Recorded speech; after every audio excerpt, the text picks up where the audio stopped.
રાધે કૃષ્ણ મિત્રો, આપણી ચેનલ વ્રત સરદામાં આપ સૌનું સ્વાગત છે. મિત્રો, આજે છે શ્રાવણ માસની શુભ અમાવસ્યા. આજના દિવસે આ અમાવસ્યાનું વ્રત થાય છે, ગાય તુલસી વ્રત, જેમાં ગાય માતાની પૂજા સેવા થાય છે. તુલસીજીની પણ સેવા પૂજા થાય છે.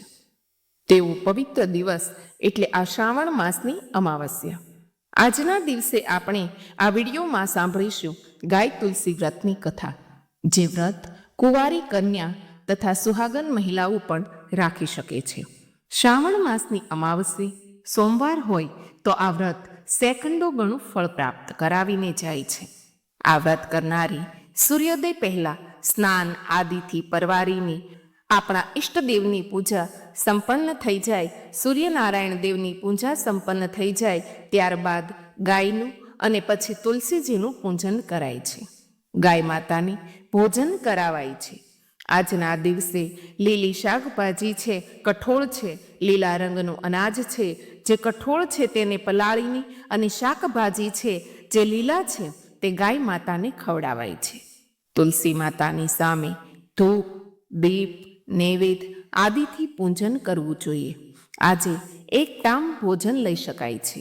ત્યારબાદ ગાય તુલસી વ્રતની કથા અવશ્ય સાંભળવી અને કરવી જોઈએ.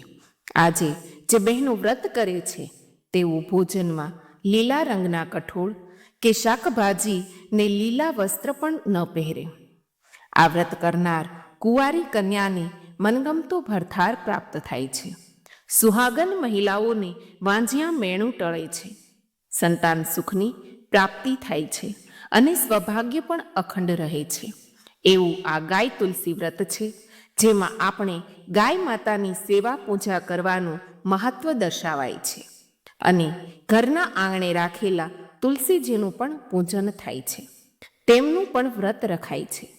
આ શ્રાવણ માસની અમાવસ્યાના દિવસે જે નકારાત્મક પ્રભાવ ઘરમાંથી દૂર કરનાર છે, આ વ્રત કરનાર બહેનોને સુખ સૌભાગ્યની પ્રાપ્તિ થાય છે, એવું મહિમા છે.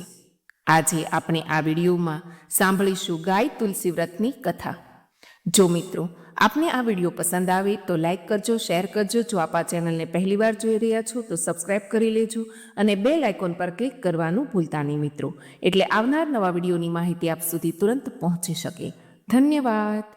બોલો કૃષ્ણ કનૈયા લાલ કી જય.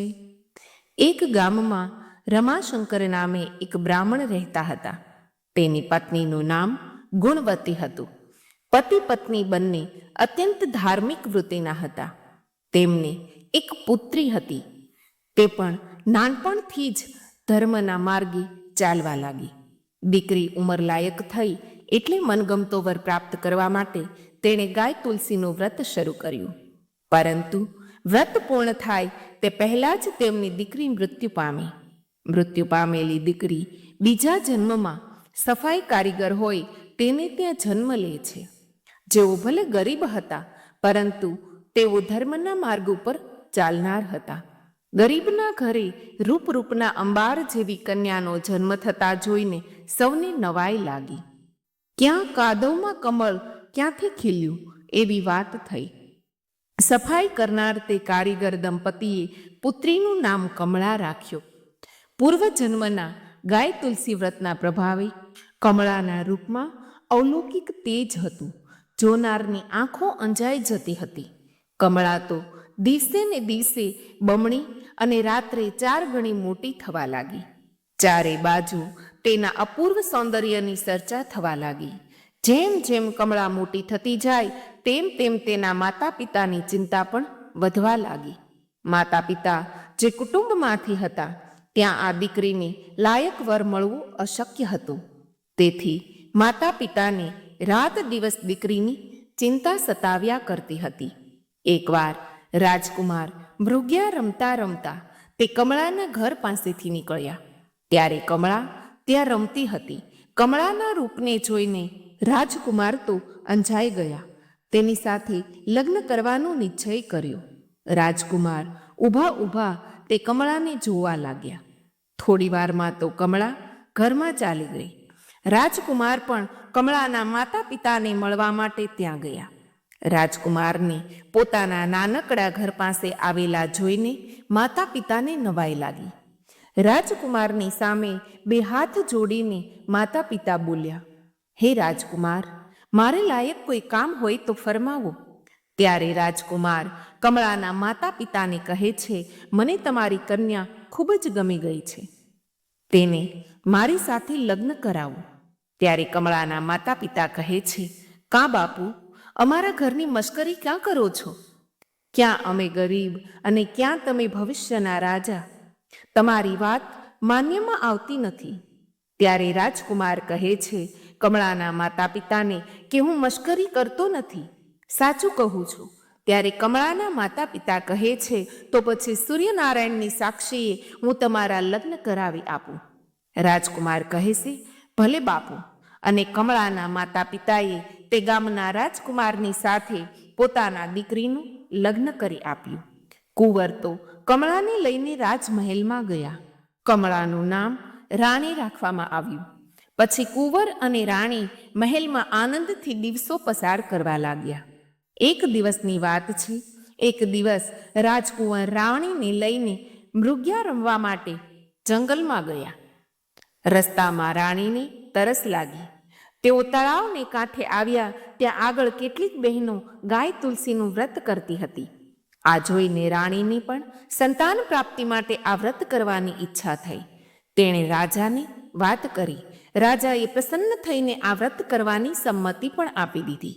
રાણીએ બહેનો પાસે વ્રતની વિધિ કહેવા માટે કહ્યું.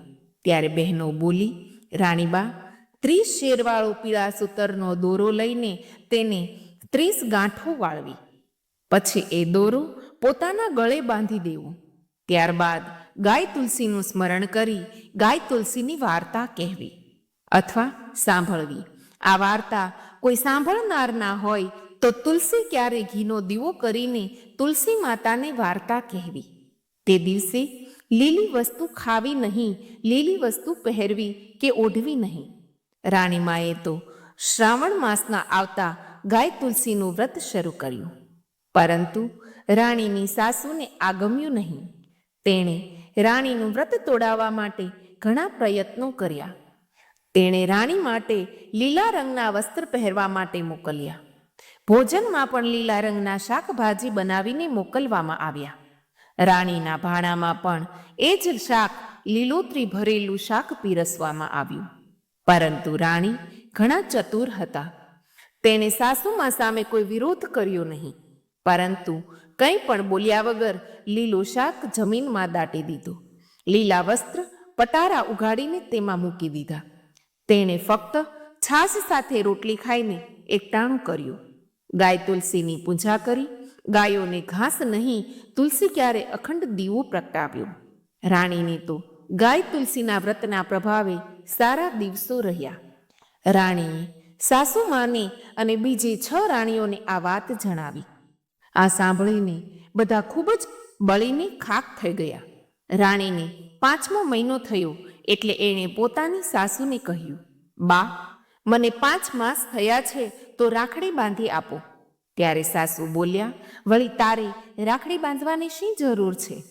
છતાં કચવાતા મને સાસુ 4 રસ્તાની માટી લઈને, હનુમાનજીના મંદિરનું સિંદૂર લઈને, લોઢાની ચોક, કાળા ઊનનો દોરો, કોરા વસ્ત્રનો ટુકડો, 5 વસ્તુઓ ભેગી કરીને રાણીને રાખડી બાંધી. 7મો મહિનો બેઠો એટલે રાણીએ પોતાની સાસુને ખોળો ભરવાનો કહ્યો. ત્યારે સાસુમાએ છણકો કર્યો અને કહ્યું, તારે ખોળો ભરવાની શી જરૂર છે? શેના ઉમળકા છે? તારે વળી ખોળો ભરવા કરવાનું શું અને વાત શું? બહુ તો નાના ઘરમાંથી આવી હતી, બાકીની રાણીઓ તો રાજરાણી હતી. એટલા માટે સાસુમાને પેટમાં બહુ ભારે દુખે કે આ ગરીબના ઘરમાંથી આવેલી આ રાણીને આવા બધા ઉમળકા કેમ છે? છતાં પણ લોકલાજે સાસુમાએ કચવાતા મને શ્રીફળ અને ચોખા ખોળામાં નાખી દીધા. ખોળો ભર્યો. 9 માસ પૂરા થતાં રાણીએ સરસ મજાનો રૂપાળા દીકરાને જન્મ આપ્યો. સાસુ અને બીજી 6 શોક્ય રાણીઓને આ ન ગમ્યું. તે તો ઈર્ષાથી બળી તેઓને થયું કે જરૂર હવે આ રાણીના માન પાન વધશે, કારણ કે દીકરાની માતા બની ગઈ છે. એટલે તેમણે બધાએ યોજના ઘડી. રાજાને એક દાસી મારફતે સમાચાર મોકલવામાં આવ્યા કે રાણીને તો સુથિયું જન્મ્યું છે. આ સમાચાર સાંભળીને રાજા નિરાશ થઈ ગયા, પણ જેવી ભગવાનની મરજી કહીને તેમણે મન વાળ્યું. આ બાજુ સાસુ અને 6 શોક્ય રાણીઓએ પેલા નાનકડા દીકરાને છાનો માનો લઈને એક બાળોતિયામાં લપેટી લીધો અને એક દાસી મારફતે તેને પહાડ પરથી નીચે ગબડાવી મૂક્યો. પરંતુ રામ રાખે તેને કોણ ચાખે? દીકરો પહાડ પરથી ગબડતો ગબડતો તળેટીમાં આવ્યો. તળેટીમાં લીલું છમ ઘાસ ઉગ્યું હતું.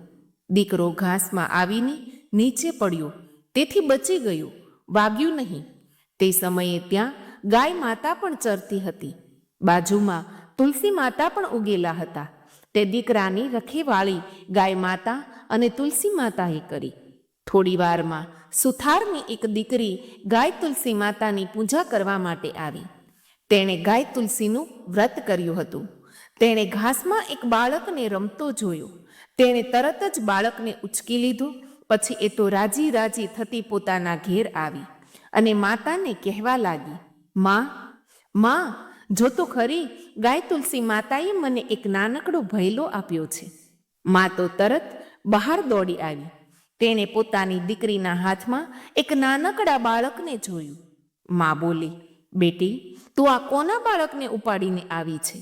ત્યારે દીકરી કહે છે, બા, હું પહાડની તળેટીમાં ગાય તુલસી માતાની પૂજા કરવા ગઈ હતી. ત્યાં આ બાળક ઘાસમાં પડ્યું હતું. ગાય માતા તેની બાજુમાં જ ઊભા હતા. બા, મને ગાય તુલસી માએ જ ભૈલો આપ્યો છે. હું આ ભૈલાને આપણી સાથે જ રાખીશ.